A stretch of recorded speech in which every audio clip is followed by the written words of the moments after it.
Les femmes, voici une fille qui est décédée en sortant avec un revenant pour de l'argent. Histoire vraie. Voici comment tout a commencé. Voici la jeune fille en question. Et c'était une fille, comme on le dit souvent ici chez nous au Cameroun, plus particulièrement en Afrique, une fille bio. Ça veut dire que c'était une fille très convoitée. Bon, un jour donc, elle a commencé à sortir avec un monsieur. C'est-à-dire, elle a commencé à sortir avec un monsieur. On ne voyait pas le monsieur et on ne l'envoyait pas avec le monsieur. Mais à chaque fois, le monsieur venait garer la voiture devant la maison. Soit elle entrait dans la voiture, soit elle sortait de la voiture pour rentrer chez elle. C'était une belle voiture, une grosse voiture bien chère avec des vitres teintées. Donc, cette jeune fille donc avait une voisine qui regardait donc ses va-et-vient comme ça. Elle était juste impressionnée. Un jour donc, elle décidait donc d'aller voir son autre voisine pour lui demander mais ce qui se passe. Elle dit que ah non, ça c'est le nouveau gars de notre voisine. Elle dit que ah ok, mais il dit que mais c'est comment, il est comment. Elle dit que non, chaque jour il vient garer sa voiture ici. On ne le voit jamais, mais on voit comment la fille, soit elle sort de la maison pour entrer dans sa voiture partir, soit elle sort de sa voiture pour entrer dans la maison. Mais apparemment à ce moment elle vit très bien. Hein.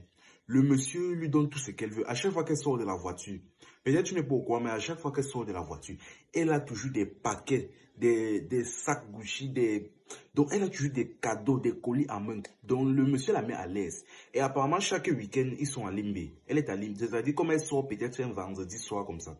Elle revient peut-être dimanche matin ou soir. Et quand vous avez, elle m'explique, ils passent presque tout leur week-end à Limbe. Le monsieur la met vraiment bien. La voisine secondaire, on lui dit que, ah, ok, en tout cas, sa vie donne, c'est bien. Un jour, donc, elle se lève, donc, elle s'en va à ses occupations. Un jour, donc, elle reste comme ça. Sa voisine court chez elle, elle vient l'interpeller, que, mais ma copine, tu es au courant? Elle dit que, mais au courant de quoi? Elle dit que notre voisine, tu vois notre voisine dont on discutait la dernière fois, celle dont je t'expliquais qu'elle sortait avec un monsieur très riche, qui avait l'habitude de garer sa voiture ici, avec les vitres teintées. Elle dit que oui, oui. Elle dit que bon, tu sais quand même que depuis un certain temps, on ne voit plus notre voisine, non? Elle dit que oui, mais peut-être elle doit être avec son nouveau gars, non, je ne sais pas. Elle dit que non, non, elle est ici chez elle et elle est extrêmement malade en ce moment. Elle dit que, mais comment ça? Elle dit que, et apparemment, elle ne fait qu'appeler le monsieur depuis, mais il ne décroche pas. Elle dit que, pardon, viens, on peut aussi la voir. Elle se lève donc, elle s'en va donc dans la maison de la femme. On voit la fille, comment elle est couchée. Elle est malade de la magie seulement. Donc, c'est là où on explique maintenant qu'on est parti dans tout. La voisine lui explique qu'ils sont partis dans tous les hôpitaux avec elle. Dans tous les hôpitaux, dans absolument tous les hôpitaux de la région. On ne fait que scanner, donc on obscure, on fait tout, mais on ne voit pas la maladie sur elle. Mais quand on rentre avec elle, elle se sent mal. Et quand elle vomit, c'est noir. Elle vomit, ses vomissements sont obscurs, complètement sombres. On dit que c'est quoi ça? Mais quand on parle à l'hôpital, les hôpitaux ne voient rien sur elle.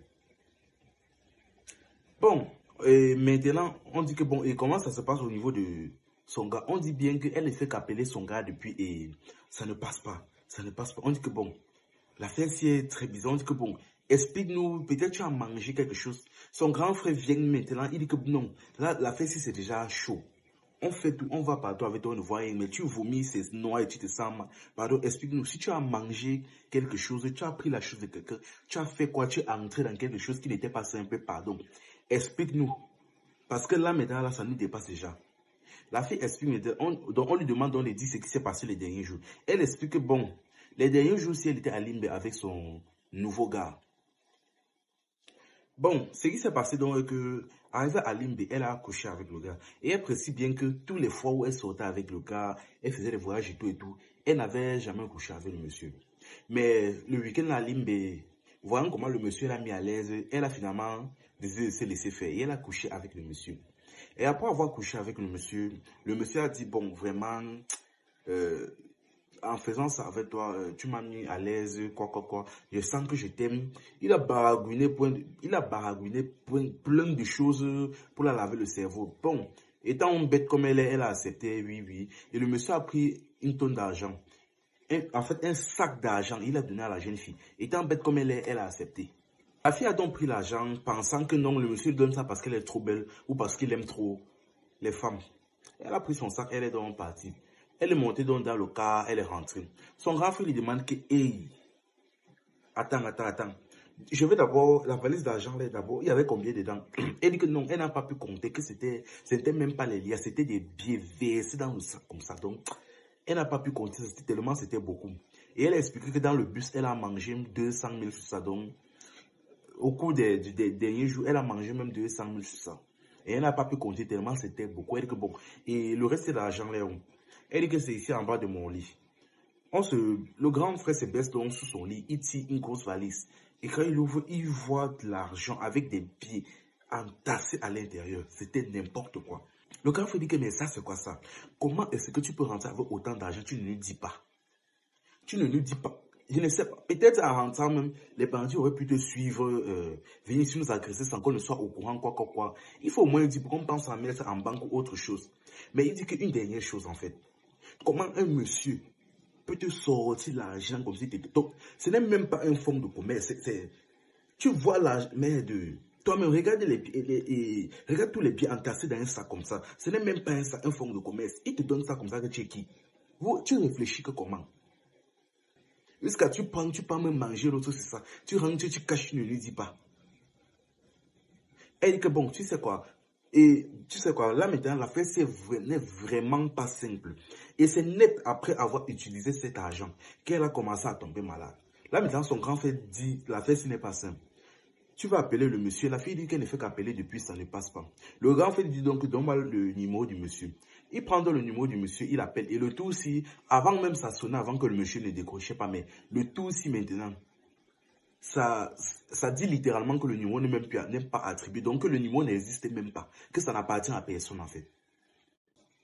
Le monsieur dit que mais ça c'est quoi ça? Le dossier ça dit que le numéro n'appartient même à personne, ça dit on n'a même pas reconduit ça. Hey, elle dit que bon, tu sais quoi, est-ce que tu sais où il vit, où il habite? Il dit que non, je ne sais pas où il habite parce qu'il m'a dit que il était marié, donc on avait l'habitude de se voir dans des hôtels et autres.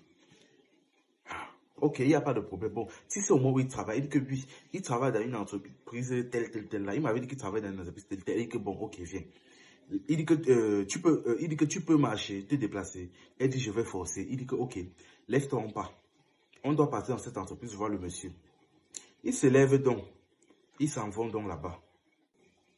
Arrivé donc devant l'entreprise, elle dit que c'est ça ici. Elle dit oui. Ils ont donc dans l'entreprise. Bon, c'était une grande entreprise. Vous voyez comme souvent dans certaines entreprises, peut-être dans les couloirs, on voit souvent les photos des dirigeants, des cadres et autres. Il voit les photos là-bas. Parmi une des photos, il remarque la photo du monsieur. Elle dit que oui, le voici, c'est sa photo ici. Voici sa photo ici. Le grand frère dit que ok, ça c'est bon signe. Il s'en va donc à la réception, il salue la réceptionniste, il dit s'il vous plaît mademoiselle, là vous avez besoin des renseignements. Elle dit il n'y a pas de problème, elle dit que bon, le monsieur sur la photo-ci, en fait nous voulons un peu échanger avec lui. Là, nous avons absolument besoin de lui pour un problème précis. Le problème est que depuis un certain temps, on ne fait que l'appeler, son numéro ne passe pas. Elle dit que mais non, le monsieur il est déjà décédé. Elle dit que ah, il est décédé, mais il est décédé que quand donc? Ça veut dire que c'est tout récemment parce qu'on ne fait que l'appeler, le numéro ne passe même pas. Elle dit que mais qu'est-ce que vous racontez? Ce monsieur est décédé depuis plus de 10 ans déjà. La fille dit que quoi? Comment ça? Elle dit que, s'il vous plaît, madame, je dis bien ce monsieur sur cette photo. Elle dit que oui, ce monsieur est décédé depuis plus de 10 ans déjà. Comment vous pouvez dire que vous avez causé avec lui récemment? Et il tapote encore sa petite. Il dit que tu es sûr que c'est ce monsieur? Elle dit que oui, c'est lui, je ne suis pas folle. C'est bien lui. Hey, le grand frère commence à dire que hey, tu es entré dans quoi comme ça? Le gars commence à dire que merde. Ça, c'est n'importe quoi. La fille a commencé à crier sur place que, hey, donc j'ai couché avec un mort comme ça sans savoir. J'ai mangé de l'argent de mort, crâné même jusqu'à partir coucher avec lui. Elle a commencé à crier la réceptionnelle que, pardon, ça c'est une entreprise, notre tête chauffe donc, sortez dehors avant de faire ce que vous êtes en train de faire là. Ils sont donc sortis. Bon, le grand frère a voulu la ramener à la maison, mais ses frères ayant une connaissance de l'affaire, a dit que non, ils ne peuvent pas rester dans une même maison avec elle. C'est qu'elle a fait là, peut-être... Ça, c'est la sorcellerie. Peut-être ils peuvent... un truc peut se passer là-bas, ça les prenne aussi. Ils ont dit non, pardon. Je ne peux pas rester dans une même maison avec elle. Donc, ils l'ont chassée de la maison. Elle est donc retournée voir la famille. Bon, arrivée chez la famille, bon, c'était une famille très traditionnelle. On l'a emmenée chez un voyant et le voyant a expliqué que le monsieur avec qui elle avait couché était un revenant. Et en couchant avec elle, et ainsi en prenant son argent, d'une certaine manière, ils ont signé un pacte. un pacte. Et c'était une forme de mariage, en fait. Et être donc en couchant avec lui, en acceptant son âge, c'était une forme de mariage. Un pacte qu'ils ont signé. Là, maintenant, le monsieur dit seulement que ma fille, le monsieur là veut seulement terminer avec lui. Donc, là, je ne peux rien faire pour toi. Là, maintenant, quelques semaines plus tard, la jeune fille est décédée. Oui, oui, elle est décédée. Après son décès, on a fait les funérailles et tout et tout. Tout était bon. Mais le problème est que depuis un certain temps maintenant, depuis, après ce jour, après les funérailles, on reste comme ça. Oh, peut-être un monsieur reste comme ça au quartier. Il voit la fille en question qui est décédée passer. Il reste comme ça, il la voit passer. Après, il se dit que hey, ce n'est pas celle qui était décédée là-bas. Il se lève, il court, il ne voit personne sur la route. Même parfois, certaines femmes au marché restent comme ça. Ils ont l'impression de voir celle-là passer. Parfois, elles passent même seulement en pleurant. Il la voit comme ça. Après, il dit qu'il sussaute. Il s'en va non pour regarder, il ne voit personne.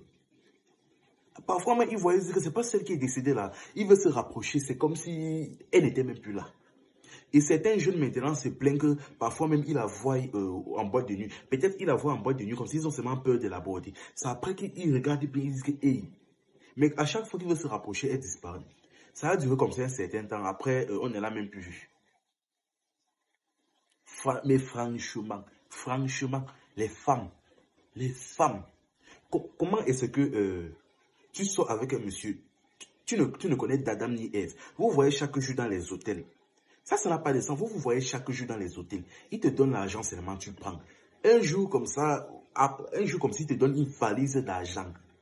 Que tu es qui? Une valise, que tu es qui? Que tu as fait quoi? Tu es qui pour lui? Tu n'es même pas de sa famille. Il te donne ça. Jusqu'à tu prends, tu pars. Tu caches même. Vraiment. Et le genre de monsieur même qui t'amène chaque jour dans les hôtels, tu ne le connais même pas, tu ne connais pas où il vit, mais il t'amène chaque jour dans les hôtels, tu ne connais même pas ces gens. Ah, les femmes, tout ça pour l'argent. C'est-à-dire que tout ce qu'il arrive là, franchement, c'est les conséquences de ses propres actes, maman. C'est les conséquences de ses propres actes. Bien que triste, ça résulte juste, ce sont juste les résultats de ses propres actes. Enfin bref, c'était info et amusement. J'attends vos avis dans les commentaires.